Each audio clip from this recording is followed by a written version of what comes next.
Hi guys, how are you all today morning? Good morning. Today is 21st June 2023. My name is TSV Raghavan and I live in Chennai, Tamil Nadu, India. This is my spiritual vlog on YouTube, hariboltrsvnectar, nectar, nectar. In this particular vlog, in all my previous videos, we have been discussing about the knowledge and information that we have gleaned through the study of spiritual books, scriptures, contemplation on the material universe, and meditation on the spiritual universe. This particular video in the vlog is no exception to that rule. In fact, it is a mere continuation of what we have been doing in my previous videos. Kindly subscribe to my vlog and press the bell icon so that I may keep reminding you of my other videos. So let us talk about the topic of today. For the past few videos, we have been trying to discuss the concept of karma in detail. We have talked about the storage of karma in a living entity psyche called Sanchit karma, a slice of that karma he or she is born with in a lifetime, which is called the prarabdha karma. Whatever he does or she does in a lifetime out of his or her free will is called kriyamana karma, and the storage of all karmas, including the unworked out prarabdha karma plus unworked out kriyamana karma, becomes what is known as agami karma. This agami karma in turn gets stored in the original sanchit karma in the psyche of that living entity for future preferences in other births. This has been happening to every human living entity, birth after birth, death after death. Today, we shall talk about one very interesting case history which will authenticate this particular term or this particular subject.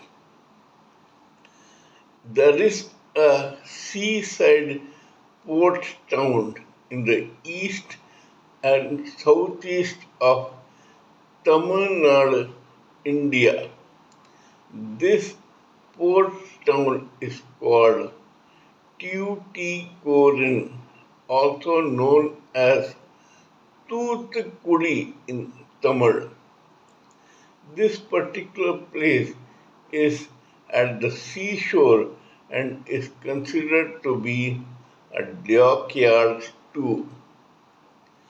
One day on 9th March 1926, one boy was born to a family in the same Tuticorin area, either in the town or in some suburb nearby. This boy was born on 9th March. March, according to zodiac signs, is Pisces. Pisces means fish. This boy's prarabdha karma, or the slice of karma he was born with, began right there and then. Because he was a Pisces, he was near the water body or seashore. He was a Pisces on the seashore. This will have a great deal of effect on the life of this boy.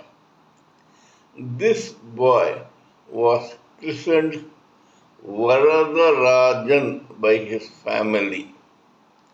His father was either a trade union leader or some rebel leader in that area who rebelled against the system at that time. Due to some mishaps in which probably his father was killed, this boy, at the age of 10 or 12, had to leave Tuticorin in a hurry. In other words, this Pisces boy, Varadarajan, had to leave in a hurry this seashore town of Tuticorin. Now, here the history is divided into two parts. One says that he gravitated to the western commercial capital and port town of Bombay, now Mumbai, in the state of Maharashtra, India. You would be keen to observe that Bombay is also a port town. That is, this Pisces boy, Varadarajan, settled down in this seashore town on the western suburb. Some people say that this boy went instead from Tuticorin to a third port town called Madras in the same Tamil Nadu state in India. Madras is today called Chennai. In Madras, this guy went to a murky and crime infested place called Kulai Medu. This place is notorious for its criminals, gangsters, murders, petty crimes, etc. This boy seems to have reached this July Medu at the age of 10 or 12. This latter theory seems to be plausible because this guy did not know Hindi or Marathi, which are prevalent in Bombay. He knew only Tamil.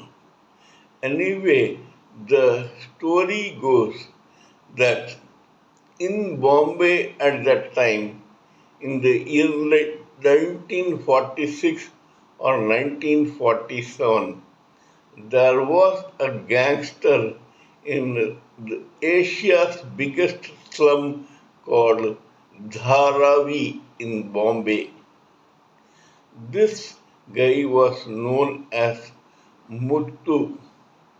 Dharavi was being inhabited fast by people from all over the country, especially south.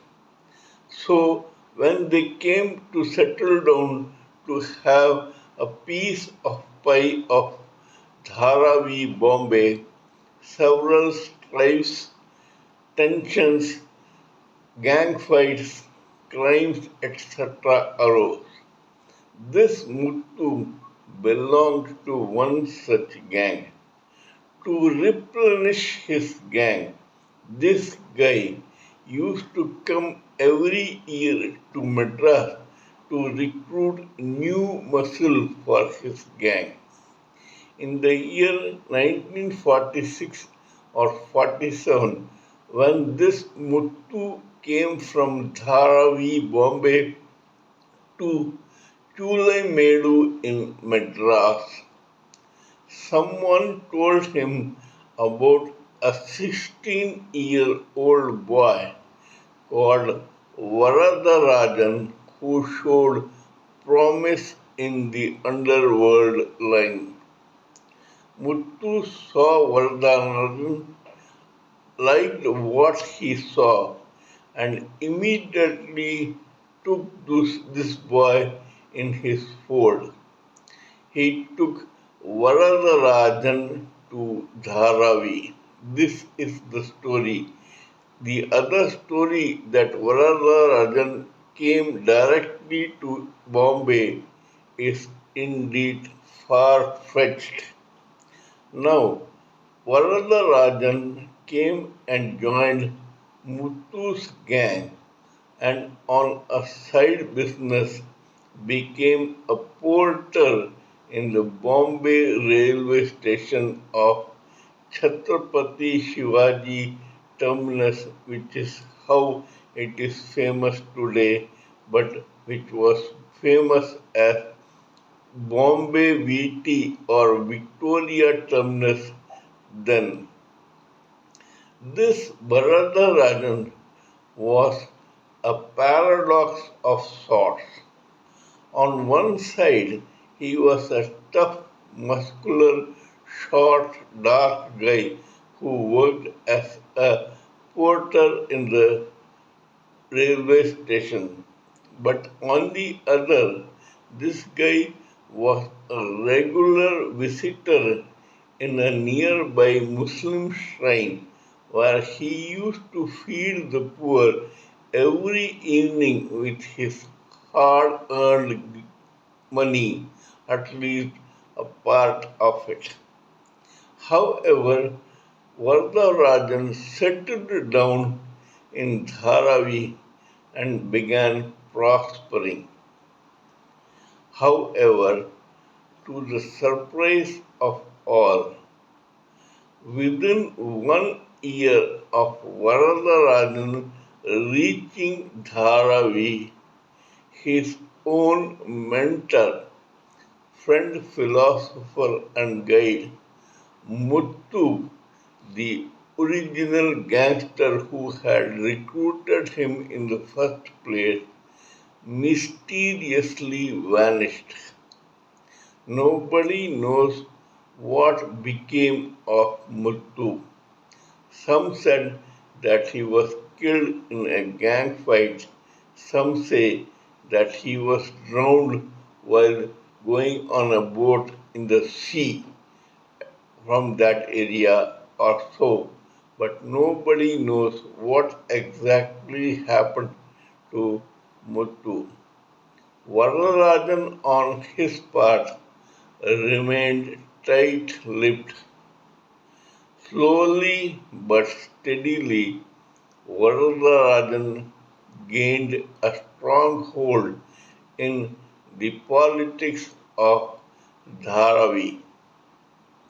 Dharavi is such a violent area that even the Bombay police shied away from going in and interfering in the personal affairs of the South Indians under the pretext that the Bombay police did not know any South Indian language like Tamil, Telugu, Kannada, or Malayalam. So Varadarajan and guys of his ilk had a free hand in the politics and life of Dharavi. There was some charisma of fear and respect in Vardharajan. As a result of it, he became a very powerful local leader in that area. Slowly, people all over Dharavi, regardless of their being Tamil, South Indian, or otherwise, began respecting this man genuinely. They had a lot of reverence, love, and affection for this man. Nobody knows how, but he was able to have a calming effect on warring groups inside Dharavi. All those groups not only stopped fighting with each other, they joined Vardha Bhai, as Varadarajan was henceforth called. Varadarajan became a don in Dharavi. Now, in Tamil Nadu, there is a thing called Katta Panchayat, that is an arbitrary kangaroo court. This method is used to settle local disputes. Varadarajan Mudaliar, as he was called, or Don Vardha Bhai, which he had now become, started the same system of kangaroo courts in Dharavi, Bombay. He had a full army of muscle from all sides of South India and other parts of India. These included Tamils, Telugus, Kannada, Malayalis, Maharashtrians, Uttar Pradesh people, Biharis, and the like. At the same time, he had an influence on the Sikhs of the nearby place of Antop Hill. There were some top muscle in the Antop area, namely called Tillu Bhai, Bada Soma, Chota Soma, and the like, who loved to come under Vardarajan's fold. Even the Marathi gangsters found it convenient to work under the umbrella of Varadarajan.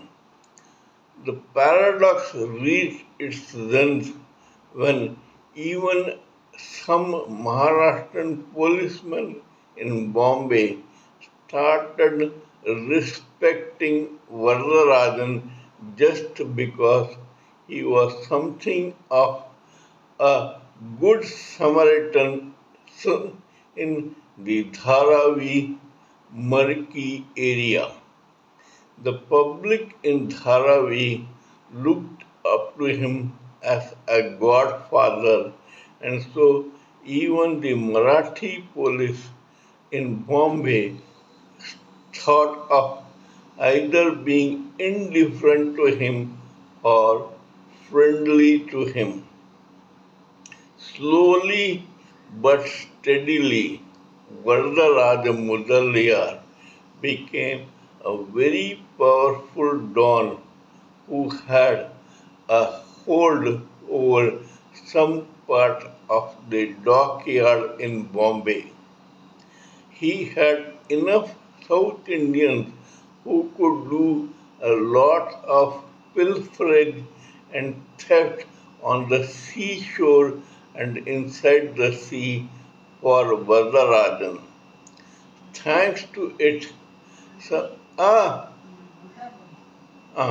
so thanks to it, he also began catering to the demands of other mobsters and gangsters in Bombay, including the dreaded Karim Lala and the notorious Haji Mirza Mastan, who was also a Tamilian.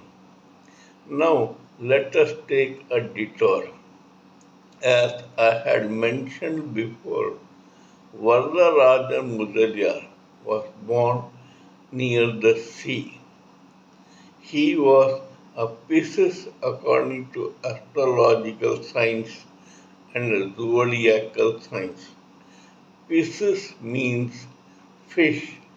In other words, Vardha Mudaliar came with a slice of his own Sanchit karma and used it as his own prarabdha karma in this lifetime to work out. This slice had a lot of life in or near a water body. It shows that this guy had been taking birth near the water bodies or seashore wherever he was all over the world in his past births. So was also the case with the other guy called Haji Mirza Mastan, who was born in another seaport town called Kadalur, but who had come to another seaport town called Bombay. This is something which may be very important to spiritual students. It shows how the prarabdha karma works. A person's life rotates around the first orbit of that person in a particular way thanks to the slice of prarabdha karma he or she is born with. Another thing, prarabdha karma is helpful to almost 74% of the humanity in the sense that they choose to remain in one orbit all their life according to their own prarabdha karma. But of the 25, many are people who try to change that orbit through what is known as Kriyamana karma, the third part of karma, which is free will. This happened both to Haji Mastan and Vardha Bhai.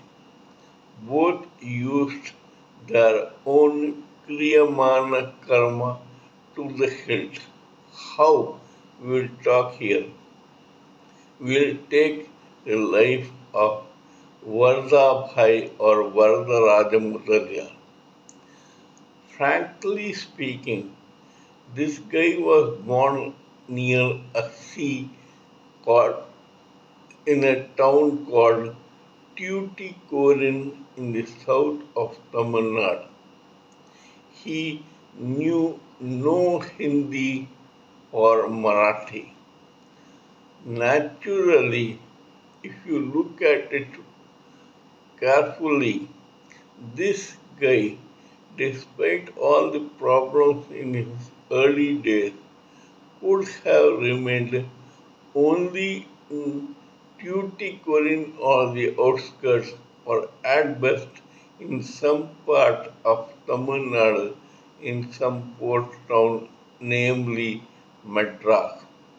He could have eat his living as some petty businessman, porter, or criminal in Tamil Nadu itself. But his prarabdha karma willed otherwise. It slightly moved back and tossed him into his Kriyamana karma, which made this guy relocate to an alien area called Dharavi in Bombay. Vardha Rajan Mudaliar used his free will to the hilt. He was born to a rebel leader.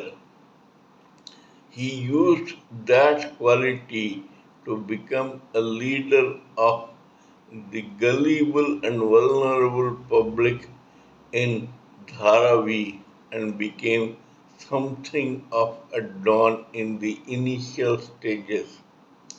Later, he progressed in this line and became a godfather of Dharavi. Not only this, he joined forces with other criminal elements of the underworld in Bombay with other gangsters so that he was friendly with everyone in that area, including the policemen.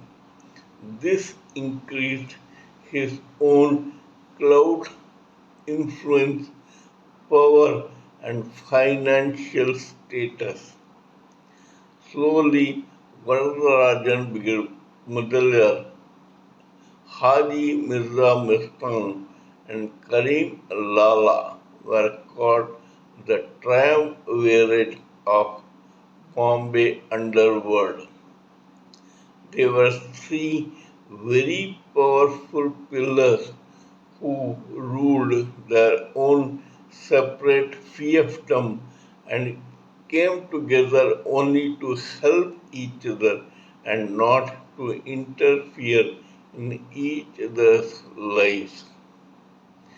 Vardha made a lot of money and power, but he saw to it that none from his family ever joined him in his line.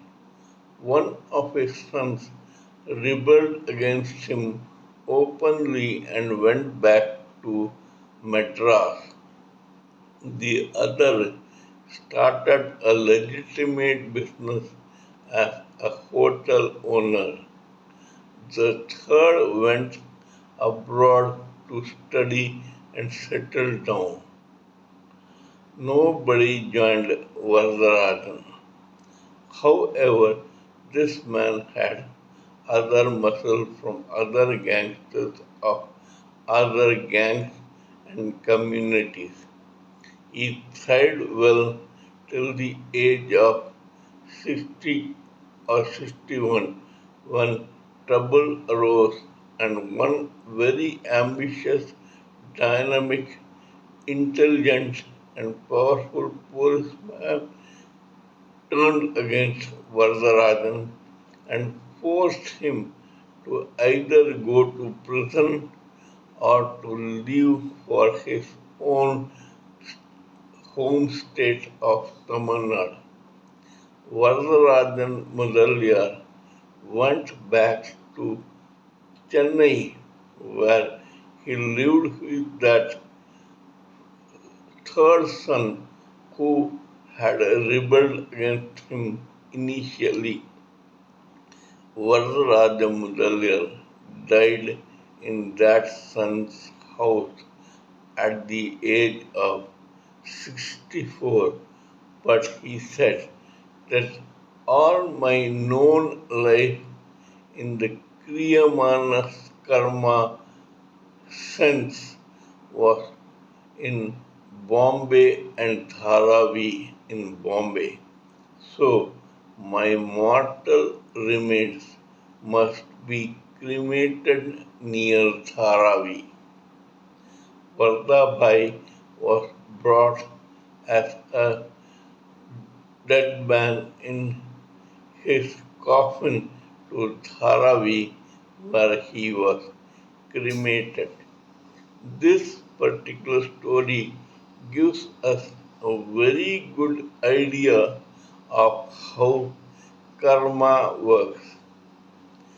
The Sanchit karma of every living entity is a storage of karma unworked by that living entity in his or her past several births. That store of Sanchit karma is used to take a slice out of that Sanchit karma for working out in one particular lifetime. The living entity is born according to this slice of karma. This slice is known as prarabdha karma. The initial life of this particular living entity depends on his or her prarabdha karma. However, a time comes when, according to the whims and fantasies of the same living entity, this prarabdha karma gives him or her an opportunity to use his or her free will to change his or her orbit. This the living entity does through his or her kriyamana karma. Now, there was the prarabdha karma which had to be worked out, and there is new karma through the kriyamana karma for the same living entity. Both of them are worked out, but a residue remains in both prarabdha karma as well as kriyamana karma. This residue is tossed into or shifted to another category of karma called agami karma. This unworked karma is joined with the original source of Sanchit karma for future reference and for other slices of karma to be used by the same living entity in his or her future births.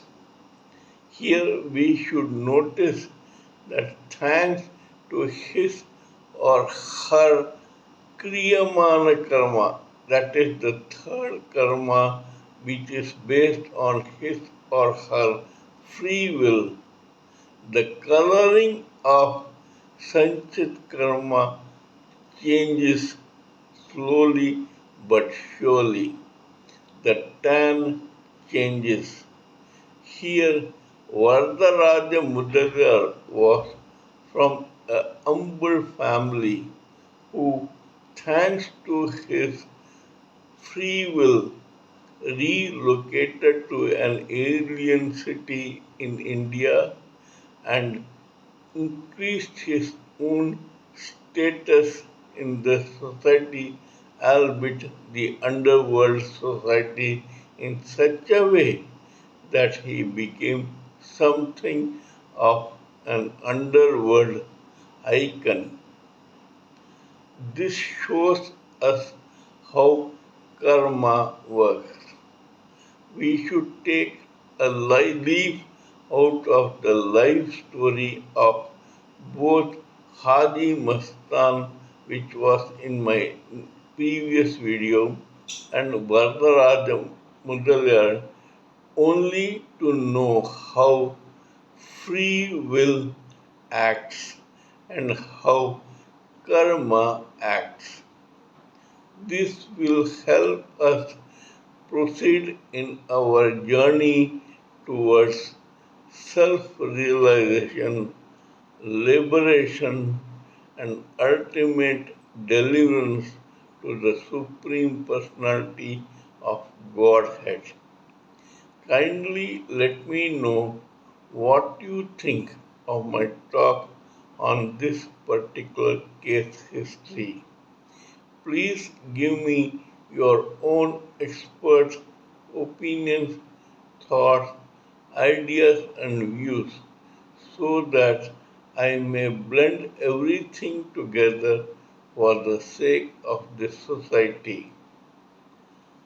Before concluding, let me remind you that I am also a published author with Amazon Kindle and paperback. I write on spiritualism, fiction, and assorted subjects. Spiritualism happens to be my favorite subject. Till we meet in my next video, it is good morning from TSB Raghavan.